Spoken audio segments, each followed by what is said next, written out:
Welcome back to the latest episode of the Key and Mang Audio Experience. I'm your host, Mang. As always, I'm with my fellow co-host, Key. Key, what's good?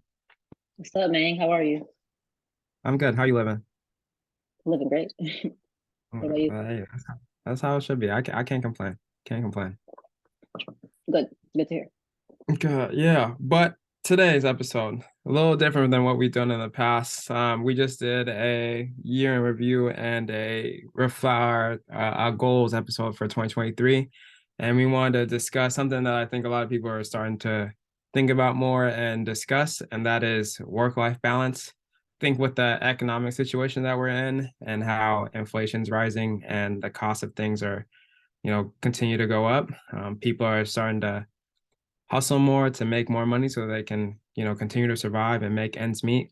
But when is it going to be enough? Because I think of work-life balance, and you think of like a scale, and you got work on one side, your personal on the other side, and trying to balance your family and all your responsibilities on that one side, and then you got your work responsibilities. And as you get better at your job, then sometimes that scale shifts and might lean more towards work, or it might go the other way, and you're building your family, you're buying a house or having kids, and it starts to shift the other way.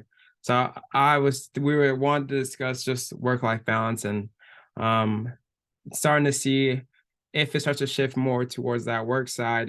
When is it enough? When is it that people start to think about, maybe I need to start to shift to the other side and start looking at my personal life and making sure that I'm not just working and missing out on experiences. So in my definition of work-life balance, I'm more so thinking about priorities and what's important at your current moment in time.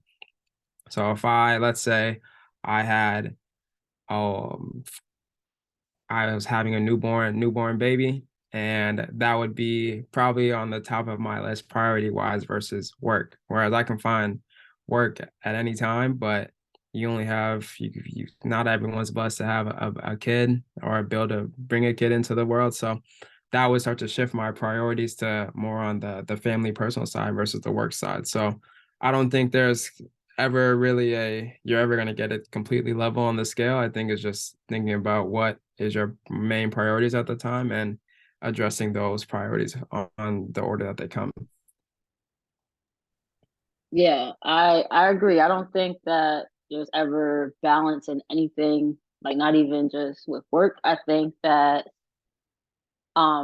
depending on what stage of life you're in and where you're at in your career, you may like lean towards that work side a little more and not neglect, but put less energy into other things in your personal life. I think it's about finding the right amount where you're able to be happy, still sustain your health, and like feel good and at peace with what you're doing, as opposed to leaning too far on one side and letting that kind of cause problems in one of those areas. So instead of balance, I think it's about being able to like integrate or like accommodate for certain things in your life. Because I think right now like my work life balance is leaning more towards like work. Like yeah, I take care of my health and stuff, but I wouldn't say that like I'm putting a lot of energy into like um friendships. Like yeah, my friendships are good, but I'm not like spending a lot of time with my friends. I'm not doing certain things. I think I'm more like career oriented right now, and then I think as I get older, things are gonna change. They need to change, but for right now, I think where my priorities are, it causes that work scale to be weighing a little more, which is fine. I just think that you don't want to do that for too long and it costs you like relationships and things like that. That's my biggest fear. Then how do you make sure that you don't, if you're so focused, which I understand, if you don't have a lot of other things to worry about and you're fulfilling all your needs that you need to right now, how do you make sure that you don't miss out on some of the other, like whether it's relationships, whether it's family time, whether it's vacations, hopping on flights? Like how do you make sure you don't miss out on that as you're building your career?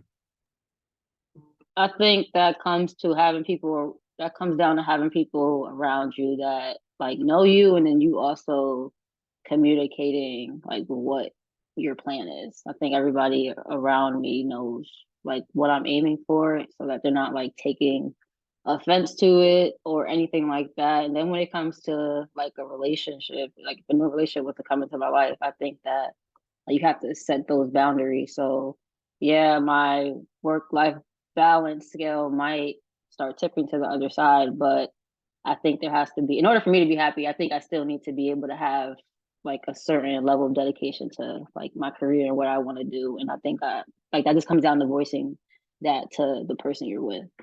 So I think it all comes down to communication. I think that the people in my life been around me for a long time. They know that like I am going to say no to certain things, but it's not because I don't want to hang out with you, just because I just can't make it that day or something like that. If you have friends that don't understand that, then that sucks, and you probably need new friends. But people in my life aren't like that, so that's kind of how I manage it. Um, but I do think about. I was talking to somebody about this probably like a month ago. I think that, and I tell you this too, when you laugh at me, but I think that as a woman, like you have like a biological clock and you're expected to do certain things at a certain time. And I feel if if you're too like career oriented, I feel like sometimes you can like miss out on certain things, like certain relationships, but at the same time, I don't know if I would have it any other way. So like that's kind of like something I go back and forth with. I wouldn't say laugh at you. I don't laugh. I understand that there's a clock, but I think when you bring that up, it does bring into a different perspective because I don't really think of myself having a biological clock. I'll just speak for me. I ain't gonna speak for nobody else. But then when you do mention that, it does be like, yeah, and especially with the field, like getting into healthcare and stuff and trying to be more than just a PT, but be someone that is known in the online community. Like for you, being a coach for people who are looking to lift, like it's a lot of you embarked on a big responsibility to try and change the narrative of what it means to be strong and what it means to be active for like the woman for the woman in the world. So I think sometimes that's where it's good to have people like me in your ear where I could be like, all right, Key, like you're going too far at this one side. Like, what about these other opportunities? So you'll mention things that are come up, and I'll be like, all right, well, what about this? What about this? Trying to just put another thought on your ears for you to think about. Obviously, you're gonna make the best decision for you, but I think as long as you have like people that you trust that like you mentioned earlier that know where you're trying to get to, I think it helps with, you know, making sure you don't lean too far one way and potentially miss something that could be good for you also. Yeah. I agree with that. But you ever, I can't remember exactly what athlete or what celebrity this happened to, but I'm pretty sure it happens a lot with people, whether they're famous or not. But like just working a lot and not having like family time and like being too far to one side, like how do you think that impacts like relationships? And how do you avoid it from happening personally? How do you manage how do you think that impacts relationships, and how do you manage like your work life balance? Because you didn't answer that question. Okay. I'll start with the athlete example first. I think you already kind of answered the question though. And when it comes to like communicating with your spouse about what you're trying to do, especially if you're great at what you do, like I think of LeBron, I think of Tom Brady, like they're goats at what they do and they know they can still play and still contribute. Um, if you feel like you can and it's not taking away from, you know, they're in like not a lot of people get to be professional athletes. It's like it's a very select few, and if you get to be considered as one of the goats, you're gonna try and have that go as long as you can. And I think it's on that person to then communicate with their wife or their spouse or their families on, hey, like I'm still elite at this. People can't really mess with me. I'm so nice with it. And I think it's important to take into consideration what your family needs from you. Are they so cool with going on the road and traveling all the time and you not being there half the year? Are they cool with, you missing birthday parties or other events that are happening? that has to be something that you consider and you have that communication with early and often, as things start to go as the time goes by. Because if you don't have that conversation, all of a sudden it's getting to a point where you start, your end of career is coming and you haven't had that conversation, then you're probably in trouble because your spouse had this idea of one thing, you have another idea, and then you start to clash. And I don't think that's good. So I think if I were a professional athlete, I think it's just about having that conversation early and often. Anything you want to add to that before I go to how I manage mine? Okay. For myself, I think almost like how I split up my goals for the upcoming year, I split it down to what I enjoy, what is important to me. So it's travel, it's my health, and then that's really it. So that's where my attention goes to. I want to hop on a lot of flights. I want to experience new cities, new places, because I don't have kids right now. I don't have, big responsibilities like that. So I feel like now I got all the time to explore. So when I find opportunities to go to new places, best believe I'm gonna take it. So that's kind of how I go about my decisions. And for work, it's I get the job done, but I'm also like making sure that the things that I do in work are going to lead to what I want to do with my future and how I want to live for my future. So I think just being able to get better at the craft is going to help me be able to ultimately help more people and then be able to live the life you want to live when it comes to having a family and being able to experience more of the world with my family. So that's kind of what it is right now. My responsibilities aren't too large that I have to really worry about too much. So I kind of just can be a little selfish right now and just and go with it and chase my interests and then plan for the future in the present time. Yeah, I like that. I think that like I think being able to like somewhat enjoy what you do and know that what you're doing at work is playing a role in like the bigger picture makes you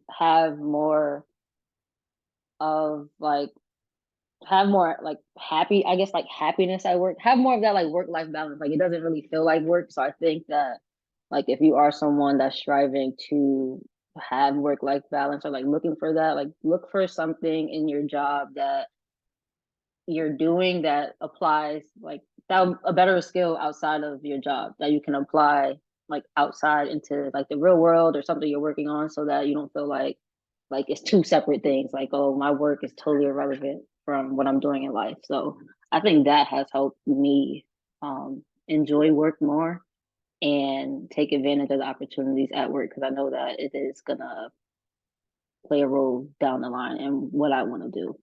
I know everybody is looking for work life balance, so that's one way to kind of get more balance without like completely ditching a job, especially if it's not possible. Can I ask you a question? Yeah. I'm gonna put you in a scenario. So let's say what? Let's say 2 years from now, Mhm. Listening for Women has taken off. You're doing 20K months. Something. 20K months. You've got all your systems in place. You've built your team like it's popping. You're helping a lot of women around the world either introduce themselves to the weightlifting community or like take their lifts and take their strength and take their confidence to the next level with their bodies, their self-esteem, and like you're doing everything that you set out to do with lifting for women.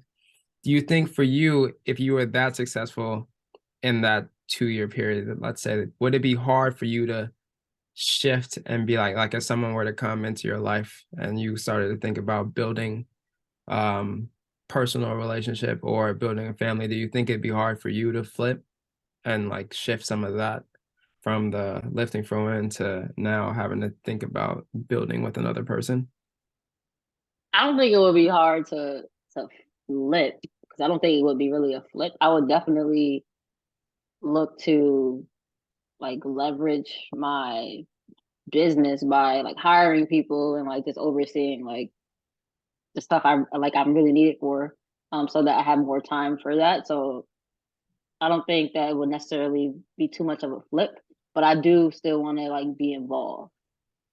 So I don't think it will be too much of a flip. I don't think it will be hard to do so. I think it'll just be hard to find the right people to allow me to do so. Because I feel Why? like nobody cares about your shit more than you. Like whenever whenever I have somebody like do something for me, I'm like, oh my God, like this is not the way I want it. Like I'm like, this is what I should have did it myself. Like, I feel like you have to have the right people to be able to sustain that in order for you to take a step back. I think that would be the hardest part. I don't think it would be the flipping part. I think it'll be Hmm. finding the right people to allow me to do that. To like kind of get the scale to tip the other way. Do you feel like once you, let's say you do find, I feel like you're so invested in it that I feel like it would be hard for you, even if you did find the right people, because Uh, this is your baby that you've dreamt and you've lived this life and you're living it right now, and then you've built the team. At this point, you built the team and you're uber successful and you're continuing to grow. I feel like it would be harder for you to be like, all right, I gotta take a step back a little bit. it probably would be hard, but I would have to find the right people first. I feel like that would be like right now. I think that would be like the biggest roadblock for me because I'm like very particular. People are like, I can help you out with this. I'm like, I'm good. Like, because I can do bad by myself. Because so I don't know, but I guess if I let's say I had that team in place, it probably would be hard for me to switch. Like, what was switching entail? Like, what would flipping entail? No, it's just I'm not a complete like 180 flip, but just in terms of the level of work that you're putting in right now to make sure that your business thrives, once it gets to that level, like that would go down a little bit and you're shifting your focus to being with your partner and building your family potentially. We're just using that as an example. Like going from grinding on work, and now you're having to shift your focus along the continuum to Yeah, now family and building that. yeah. It probably would be hard at first. I think I'll be like low key, like mad anxious all the time. Like, what the fuck's going on? But I don't know. I think that'll be cool though. Like, I would like to do that. Like, I'm not like the stay at home type, but like, I think if I have kids, I would like to stay at home for like the first couple years until they like go to school and stuff like that. But I don't think I would be 100% out. I can't see myself giving up like that much control. Just enough that allows me to be at home and do something. Yeah. I'm not saying giving up full control. But it will be hard. It will be I hard. know, I know. You just said it wouldn't be. Earlier, you said it wouldn't be too hard. And I was like, yeah, Key, I don't buy that. Yeah, I don't, yeah, that's tough. That would be a struggle, but I just think I need the right people around for that in order for me to do that. No, I think that's probably like the hardest part.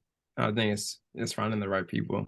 But usually when you start to like take off is when you got the right people in place, then no, they're all on the same page, and then things can start to pop off then. But if you don't got the right team around you, it's hard to almost like in rocket fuel, like if you're a visionary and you don't have the right integrator or you do have the right integrator and you can't let them do their job to their full extent, then it's your potential just decreases because you haven't allowed them to do what they're good at. I feel like, yeah, in the book it talked about a lot of like people not being able to give up control. I think I might be one of those people. Like I probably am. Hmm. I am probably Hmm. am one of those people. Hmm. I'm like, yeah, so that'll be interesting. The day is gonna come. So that'll be interesting. I also wanted to say this is totally irrelevant though, but I did want to say that I think depending on like your financial status and the lifestyle you live, it's harder to achieve work life balance, like that balance. Like you never like we said, you're never gonna be at like 50-50 in anything. But I think if you are more financially stable, you're able to achieve more of that balance as opposed to someone who's like living check to check or something like that. You know what I mean? It'll be Hmm. harder for you to achieve that. So I think it is very subjective, although I think most people now are trying to strive for that. I think it is very subjective to everybody's situation. Hmm. Yeah, no, I 100% agree with that. I know for me, I think it's a little easier because my lifestyle is very low key. Like I don't need a lot to be happy, I guess, with like material things. Like I don't be buying shoes all the time, or I don't be like splurging on like other stuff, like stuff I don't need. So I think it makes it easier to like put the money to the travel and the things I do find important. But yeah, I think you're 100% right. If you got a high end lifestyle, then you're gonna need to make a lot of bread to make sure that works. Hmm. So unless you want to be struggling or fake flexing just for clout or whatever, but like just make sure that you got your plan in place to make sure that the lifestyle you want to live, you can live off of on your day-to-day job or your side hustles or whatever you're popping into. Exactly. And also, I have one last question. What do you, when somebody's looking for a work-life balance, what are you looking for in a job to help you achieve that? Um, that's a good question. I think does it help me get closer to my end goal? And if my end goal is to be able to, like, I'll use myself. Like, if my end goal is to get better at working with basketball athletes and taking them through either rehab or prehab, then I want a job that's going to help me get to that point. Because if then my job helps me get experience or it puts me on to different resources that I can then use to implement, then I can use that information and use that skill set to help build the business to make sure that it's on point when it's time, whenever it does release. So that is shifting, it's using the job to help you get to the end goal. But then also like just making sure that it doesn't take away from your peace, like your inner peace. Like, is it stressing you out? Do you gotta take stuff home all the time? Do you not have time to talk with your family and friends? Like, is it just stressing you out? If that's something that's something you also gotta weigh. Can you deal with that? Can you handle all the extra stress, or does it take away from your like personal happiness and personal well-being? Yeah, I think I agree. I agree with that. And I also think that sometimes jobs, like, yes, you can look for certain jobs to help you like achieve work-life balance, but I also feel like jobs push you as far as you allow them to push you. So a lot of times it is you setting boundaries at your job because there's certain people that are at certain jobs that like people know who to ask, like what to like people know who to ask certain things to. Like people know the people that aren't going to say no or have trouble saying no and feel bad. Like I think sometimes like coworkers and employers take advantage of that. So I do think a lot of it is setting boundaries in your personal life and then also at work too. What kind of boundaries do you set at work? If I don't want to do something, I say I'm not interested. Like sometimes there's things that I'm not interested in, but I feel like I know I have to do it, so I do it. But if there's things that I really don't want to do, like I tell my boss I don't want to do it. Like I'm not interested in that. Like I think I'm very transparent, but I'm not like in I don't do it in like a rude way. Like I don't think at work I'm like how I am completely like my personal life. Like I'm not gonna be like very rude about it, but I am gonna let you know that I don't want to do that. Like that's not my interest. And I Mhm. think that whenever I do stuff that I'm not interested in, I produce shit work. Like it's not quality work. So I just don't do it. But when it comes to um like working a Saturday or something, like I just picked up a Saturday, but it's also overtime. Like I'm looking at it in the standpoint from the standpoint of I'm getting paid extra money to do something very simple. So Mhm. I'm not really doing things that don't contribute to my long term goals. But I do make it clear when I don't want to do something. I think that's key. And I don't think you should be afraid of saying no. It's something I'm trying to get better at, honestly. Saying no. Sometimes I'll get stuff and I know it's doable, but it's not particularly something that I want to do. I just sometimes I just put my head down. Other times I'll say something if it gets to a point where it's like, all right, this is a little too much. I think I'm more of a all right, if it gets to a certain point, then I'll say something. But if it's manageable. I'll be like, but I'm not particularly feeling it. It'll get done, but kind of like you, it might not be the greatest effort into it. But if it gets to a point where I'm like, all right, this is a trend. I'm starting to notice this. Like, then I'll be like, all right, we need to do something about this because it's affecting how I feel when I come in. It's affecting how I feel when I go home. It's starting to affect a little too much. So something got to be done about this. Yeah, I think it all comes back to communication, Mm-hmm. as always, one of our core values. Mm-hmm. That's all I have for balance. And that's all I got to. I hope it was a good one. Tell us what you guys think about work-life balance. Is it possible to have everything level, or what do you think about overall just definitions on work-life balance, and how do you prioritize, your work versus personal life and making sure that everything that you need is on point? But until then, we'll catch y'all on the next episode of the Key Audio Experience. Peace. Peace.